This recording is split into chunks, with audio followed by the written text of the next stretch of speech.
Hello everyone, मैं सुमन गुप्ता एक बार फिर से आप सबका अपने YouTube channel creative and learn में स्वागत करती हूँ। आज मैं आपके साथ में सोया चाप ग्रेवी की रेसिपी, सोया चाप तंदूरी की रेसिपी, साथ ही नान घर पर कैसे बनाते हैं इसका भी तरीका बताऊंगी। क्योंकि अधिकतर जब भी घर के अंदर कोई छोटा मोटा पार्टी फंक्शन होता है या फिर घर में बच्चों का मन होता है तो कुछ स्पेशल बनाने की बात हो जाती है, तब आप इस तरीके से तीन चीज़ें एक साथ बनाकर उनका मन और प्यार, साथ ही स्टार आइकन रिवॉर्ड भी जीत सकती हैं, जो कि बहुत ही वैल्यूएबल भी होता है। तो चलिए जल्दी से बनाना शुरू कर देते हैं सोया चाप ग्रेवी, सोया चाप तंदूरी विद नान। नान बनाने के लिए मैंने यहाँ पे मैदा ले लिया एक बाउल में, उसके अंदर दही डाल दिया है और थोड़े से तिल डाल दिए हैं। अब मैंने इसके अंदर आधा छोटा चम्मच नमक भी डाल दिया है। अब इन सब को मिलाते हुए दूध की हेल्प से इस मैदे को गूँथ लूँगी। अच्छा, दही मैंने इसके अंदर इसलिए डाला है और दूध मैं इसलिए डालती हुई जा रही हूँ ताकि दही से जो है ना ये आटा जो है फर्मेंट हो जाएगा। तो यहाँ पे मुझे बेकिंग सोडा या बेकिंग पाउडर कुछ भी डालने की ज़रूरत नहीं है।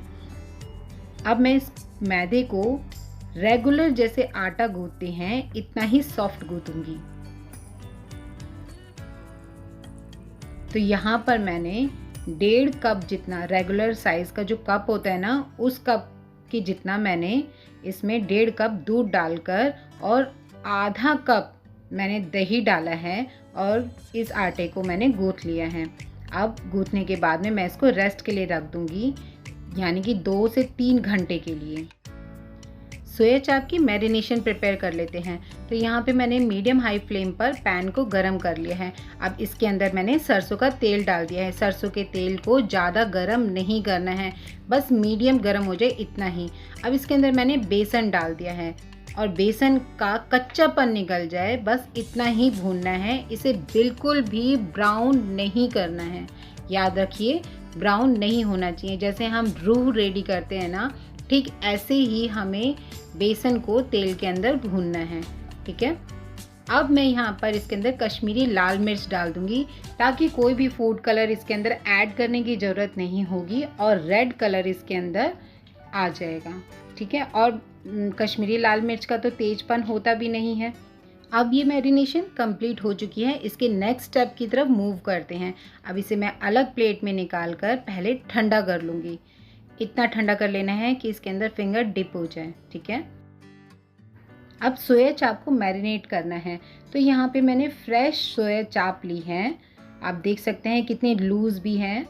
तो अब मैं इसके अंदर जो मैंने रू रेडी कर रखा था ना, अब मैं इसको मिक्स करूँगी इसके अंदर सबसे पहले, और फिर इसके अंदर हंकर डालूँगी और साथ ही लहसुन, अदरक और मिर्ची का पेस्ट भी डालूँगी। तो इसका मेज़रमेंट जो है मैंने डिस्क्रिप्शन बॉक्स में मेंशन किया हुआ है, आप वहाँ से देख सकते हैं। देखिए हंकट घर में कैसे बनाते हैं। तो इसके लिए आपको क्या करना है, आधा किलो दही को कपड़े के अंदर बांध कर रख लेना है। फिर उसको कहीं पर लटका भी सकती हैं या फिर 3 से 4 घंटे के लिए उसके ऊपर कोई भारी बर्तन रख कर उसे दबा कर रख दें ताकि उसके अंदर से सारा पानी निकल जाए। अब मैंने यहाँ पर 1.5 चम्मच जितना लहसुन, अदरक और मिर्ची का पेस्ट डाला है ताकि मुझे एक्स्ट्रा कोई भी मिर्च इसमें यूज़ ना करनी पड़े। सोया चाप की मैरिनेशन को कंप्लीट करने के लिए अब मैंने यहाँ पर इसके अंदर नमक डाला है, साथ ही धनिया पाउडर और गरम मसाला भी डाल दूंगी। इसके अंदर लाल पिसी हुई मिर्च डालने की कोई ज़रूरत नहीं है, क्योंकि मैंने यहाँ पर लहसुन अदरक का पेस्ट बनाते टाइम पर हरी मिर्ची डाली हुई है, तो तीखापन इसके अंदर ऑलरेडी आ जाएगा। और ऑयल भी डालने की ज़रूरत नहीं है, क्योंकि जब मैंने रू रेडी किया था ना तो उसमें ऑयल कंप्लीट हो गया है। तो अब जो मैरिनेट करने के बाद एक्स्ट्रा बैटर बचा था ना, उसे मैंने साइड में रख दिया है और इसको मैं 3 से 4 घंटे के लिए फ्रिज में रख दूंगी। तंदूरी चाप की मैरिनेशन रेडी कर लेते हैं। तो उसके लिए सबसे पहले मैंने पैन में जीरा, सौंफ और इलायची को भून लिया है। अब मिक्सर जार के अंदर मैंने भिगोए हुए जो बादाम थे ना वो डाल दिए हैं, साथ ही इसके अंदर सौंफ, जीरा और इलायची को भी डाल दिया है। अब इसके अंदर पानी डालकर मैं एक फाइन सा पेस्ट रेडी कर लूँगी। तो यहाँ पे पेस्ट रेडी हो गया है। चाप की मैरिनेशन के बाद जो बैटर बच गया था, अब इसी बैटर में मैं जो पेस्ट रेडी किया है उसके अंदर 3 बड़े चम्मच जो है ये पेस्ट ऐड करूँगी। साथ ही इसके अंदर मैं क्रीम डाल रही हूँ। तो यहाँ पर मैंने 3 बड़े चम्मच जितना मैंने क्रीम डाला है। अब इन सबको अच्छे से मिक्स कर लेना है। अब ये तंदूरी चाप की मैरिनेशन बनकर रेडी है। अब इसको अच्छे से मिक्स कर लेने के बाद में मैं इसको फ्रिज में रख दूँगी जब तक कि इसका यूज़ नहीं होता है। सोया चाप की ग्रेवी की प्रिपरेशन करना स्टार्ट करते हैं। तो यहाँ पर मैंने 3 मीडियम साइज़ के टमाटर लिए हुए हैं। अब इसको मैंने बीच में से कट करने के बाद में जहाँ से इसका रूट साइड होता है ना, वहाँ से मैंने इसको कट कर लिया है। ऐसा मैं इसलिए कर रही हूँ क्योंकि जब टमाटरों को पीसते हैं ना तो ये मोटा मोटा इसका भाग रह जाता है, ये पिसता नहीं है जल्दी से। तो अब रफली काट लिया है। ऐसे ही मैं प्याज को भी काटूंगी। अब मैंने हाई फ्लेम पर पैन को गरम कर लिया। इसके अंदर 1 चम्मच देसी घी डाला है। साथ ही इसके अंदर मैंने 3 बड़े चम्मच जितना रिफाइंड ऑयल डाला है। अब इसके गर्म हो जाने पर मैं हींग डालूंगी और टमाटर प्याज डालकर उसको थोड़ा सा मिक्स कर लूँगी। इसके अंदर मैंने 4 हरी मिर्चों को स्लिट लगाकर डाल दिया है।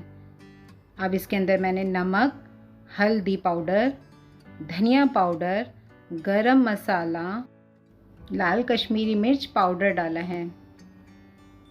अब इन सबको मिक्स करके थोड़ा सा पका लूँगी जब तक कि प्याज का कलर जो है वो लाइट पिंक नहीं हो जाता है और टमाटर जो है वो सॉफ्ट नहीं हो जाते हैं, तब तक मैं इसे पकाऊंगी। अब यहाँ पे साइड में मैंने पानी को उबाल कर रखा हुआ है। अब 2 गिलास पानी है ये, इसमें से 1 गिलास पानी मैं अभी इसके अंदर मिक्स कर दूँगी और इसको उबाल आने तक पकाऊंगी। फिर इसके बाद में इसको ठंडा करने के लिए साइड में रख दूंगी और ठंडा करने के बाद में मिक्सर जार के अंदर डालकर इसको फाइन पेस्ट इसका रेडी करना है। फिर उसे छान लेना है। छानने के बाद ही ये ग्रेवी रेडी होगी नेक्स्ट प्रिपरेशन के लिए। अब जब तक ये ग्रेवी ठंडी होगी और पिसेगी तब तक सोया चाप को फाइनल प्रिपरेशन के लिए रेडी कर लेते हैं। तो यहाँ पे मैंने कढ़ाई के अंदर रिफाइंड ऑयल डाल दिया है और फ्लेम को मैंने मीडियम हाई पर रखा हुआ है। रिफाइंड ऑयल को मीडियम हॉट तक ही गरम करना है, इसे ज़्यादा गरम बिल्कुल भी नहीं करना है। अब एक एक करके सारी चाप को फ्राई कर लेना है। यहाँ पर आप देख रहे हैं ना कि किस तरीके से ये गोल्डन ब्राउन हो गई है। बस इस स्टेज पर निकाल कर इसे किसी न्यूज़पेपर या टिश्यू पेपर के ऊपर रख दें ताकि इसका एक्सेस ऑयल जो है वो निकल जाए। अब जब तक ये सारी चाप फ्राई होती हैं तब तक हम दूसरी प्रिपरेशन के लिए मूव करते हैं।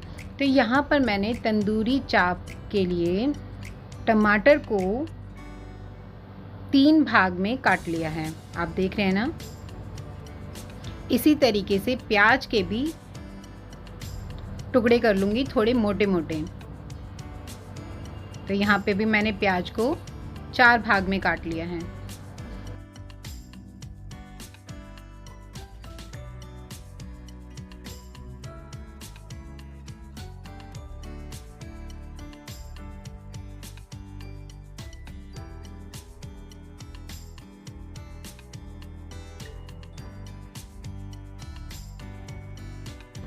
अब चाप को इस तरीके से किसी भी शेप में आप काट कर इसके अंदर डाल सकती हैं। तो यहाँ पे मैंने इसको थोड़ा सा साइड का कट लगाते हुए डाल रही हूँ। आप देख रहे हैं ना मैं किस तरीके से शेप डाल रही हूँ इसकी। आप चाहें तो इसको लंबा भी करके काट सकती हैं या फिर इसके अंदर गोल गोल भी डाल सकती हैं।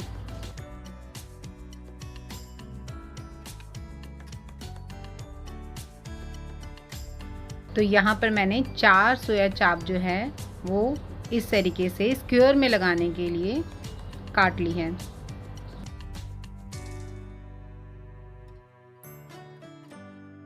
अब जो मैंने मैरिनेशन रेडी करके रखा हुआ था ना, अब वो सारा इसके अंदर डाल देना है और अच्छे से मिक्स कर लेना है। इसको मिक्स करने के बाद अब इसे साइड में रख दें। फ्रिज के अंदर ही रखना है, इसे बाहर नहीं रखना है।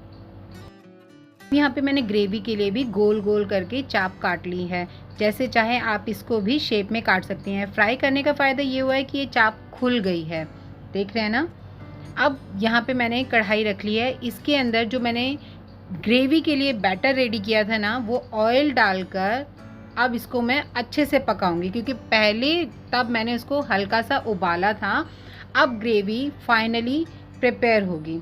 तो जब तक ग्रेवी में अच्छा सा उबाल आता है, यानी कि वो जब तक थोड़ी सी रिड्यूस ना हो जाए ना, तब तक मैं स्क्यूअर के अंदर इस तरीके से चाप को डाल लूँगी। तो आप देख रहे हैं ना कि किस तरीके से मैंने चाप को डाला है, सेंटर पार्ट से डाला है। इसी तरीके से मैं टमाटर भी डाल रही हूँ सेंटर की तरफ से, और ऐसे ही मैं सेंटर में प्याज भी डाल रही हूँ। अब जब भी आप ये स्क्वायर के अंदर लगाएं ना, तो थोड़ा सा गैप बीच में रहने दें, ताकि क्या होगा ना, जब ये पकेगी गैस के ऊपर तो मैरिनेशन जो है ना बीच का, वो भी पक जाएगा। अब आप देख सकते हैं कि ग्रेवी किस तरीके से रिड्यूस हो चुकी है। अब मुझे यहाँ पे क्या करना है, ग्रेवी को थोड़ा सा बढ़ाना है, तो उबाला हुआ पानी इसके अंदर मैं और डाल दूँगी, और जितनी मुझे इसकी ग्रेवी चाहिए उतना मैं इसको पानी डाल के उबाल लिया है। अब इसको मैंने सोया चाप जो मैंने काट के रखी थी ना, वो इसके अंदर मिक्स कर दी है, और हल्का सा उबाल आते ही मैं इसको ढक्कन लगाकर 10 मिनट के लिए रख दूंगी। 10 मिनट के बाद मैं इसका ढक्कन हटाऊंगी, और उसके अंदर फिर मैं थोड़ी सी कसूरी मेथी डालूंगी। तो अभी पहले मैं इसको मिक्स कर लिया है। अब आप देख सकते हैं कि किस तरीके से ये चाप जो है रेडी हो चुकी है ग्रेवी वाली। तो अब इसे फाइनल टच देते हैं कसूरी मेथी के साथ में। तो यहाँ पे मैंने कसूरी मेथी को हाथ में डालकर रगड़ते हुए इसके ऊपर डाल दिया है। अब थोड़ा सा इसको मिक्स कर लेना है, फिर इसके अंदर सफ़ेद तिल डालने हैं। सफ़ेद तिल डालने से इसकी प्रेजेंटेशन बढ़ जाती है, साथ ही कसूरी मेथी से इसका स्वाद भी बढ़ जाता है। तो इस तरीके से ग्रेवी सोया चाप बनकर रेडी है। चलिए अब सोया चाप को फाइनली तंदूर कर लेते हैं। तो यहाँ पे मैंने स्क्वायर में जो चाप लगा के रखी थी ना, इस तरीके से गैस के ऊपर रखकर मीडियम हाई फ्लेम पर उसको मैं तंदूरी कर रही हूँ। देखिए यहाँ पर स्मोकी फ्लेवर इस तरीके से इसके अंदर आ जाएगा। अब कोयले की धुंगार लगाने की इसके अंदर कोई ज़रूरत नहीं है, उसका लगाकर भी कोई फ़ायदा नहीं है, क्योंकि वहाँ पर गैस की बचत करते हैं, इसीलिए उसको कोयले से ढाबों में या रेस्टोरेंट में बनाया जाता है, या फिर इस तरीके से बड़े बड़े तंदूरों का यूज़ किया जाता है, क्योंकि वहाँ पे खाना बल्क में बनता है। ठीक है, तो आप घर में बना रहे हैं तो इस तरीके से इसको ईजिली घर पर भी रेडी कर सकते हैं। अब मैंने सेम तरीके से पनीर को भी स्क्यूअर में डाल दिया था और सेम मैरिनेशन लगाकर रख लिया था। तो अब जब तक ये होता है फाइनली फिनिश, इसी बीच में मैं सोया चाप जो तंदूरी करके रखी है ना, उसको फाइनल टच दे देती हूँ। तो यहाँ पे मैंने बटर के अंदर कसूरी मेथी, चाट मसाला और तिल डालकर मेल्ट करके इसके अंदर डाल दिया, साथ ही नींबू डाल दिया है। अब इसको मिक्स करके प्लेट में सर्व करें। जब सोया चाप ग्रेवी बनकर रेडी हो गई है, तंदूरी सोया चाप बनकर रेडी हो गई है, तो साथ ही अब नान भी जल्दी जल्दी सेक लेते हैं। तो यहाँ पे पहले मैंने आटे को थोड़ा सा मसक लिया है, और लोई मैंने इतनी काटी है जितनी रेगुलर आटा होता है ना, उससे थोड़ी सी बड़ी। ठीक है, अब देखिए सरफेस के ऊपर मैंने इस नान को बनाना है, तो क्या करा, पहले मैंने लोई के ऊपर ऑयल लगा लिया है। अब दोनों हाथों से फैलाते हुए मैं इस मैदे को बड़ा कर लूँगी। बेलने की कोई ज़रूरत नहीं होती है, हाथ से ही दबाते हुए इसको इस तरीके से फैलाना है। जैसे मार्केट में बनकर रेडी होती है ना नान, ठीक ऐसे ही घर पर भी बनकर रेडी होगी आपकी। तो अब मैंने दोनों हाथों पे पानी लगा लिया है, और फिंगर के जो पोर साइड होता है ना, उससे दबाते हुए मैं इसके ऊपर पानी लगा रही हूँ। इससे क्या होगा ना कि नान बीच में से फूलेगा नहीं, और ये कढ़ाई में अच्छे से चिपक भी जाएगा। तो मैंने कपड़े को लगाते हुए इसको इस तरीके से उठाया है। देख रहे हैं ना आप किस तरीके से उठाया मैंने। अब यहाँ पे मैंने कढ़ाई गरम कर रखी थी यहाँ पे लो फ्लेम पर। अब देखिए कढ़ाई को मैंने नीचे रख लिया है। अब कपड़े की हेल्प से ही मैं इसके अंदर नान को सेट कर दूंगी। जो पानी वाला हिस्सा था ना, वो कढ़ाई के तले पे लगेगा, ताकि क्या होगा ना, नान चिपक जाएगी। अब फ्लेम को मीडियम हाई पे रख देना है और नान को पका लेना है। तो नान जब तक कि ऊपर से इसका सफ़ेद सफ़ेद ख़त्म हो जाएगा ना, तब तक इसको इसी तरीके से पकाना है। आप देख रहे हैं ना कि किस तरीके से नान बनकर रेडी हो रही है। तो मीडियम हाई फ्लेम पर। अब गैस को तेज कर देना है और कढ़ाई को उल्टा करके नान को अच्छे से सेक लेना है, ताकि उसका ऊपर वाला जो हिस्सा है ना ठीक वैसे ही रेडी होगा जैसे कि तंदूर के अंदर नान सिकती है। इस तरीके से नान बनाने से एक फ़ायदा तो ये होता है कि एक तो हाथ नहीं जलता है और नान भी परफेक्टली बनकर रेडी होती है घर पर ही। देख रहे हैं ना आप मेरी नान किस तरीके से बनकर रेडी हुई है, लग रही है ना बाज़ार वाली की तरह। तो अब पैंतों की हेल्प से इसको निकाल लें। देख रहे हैं कि किस तरीके से मैं इसको स्क्रैच करते हुए निकाल रही हूँ।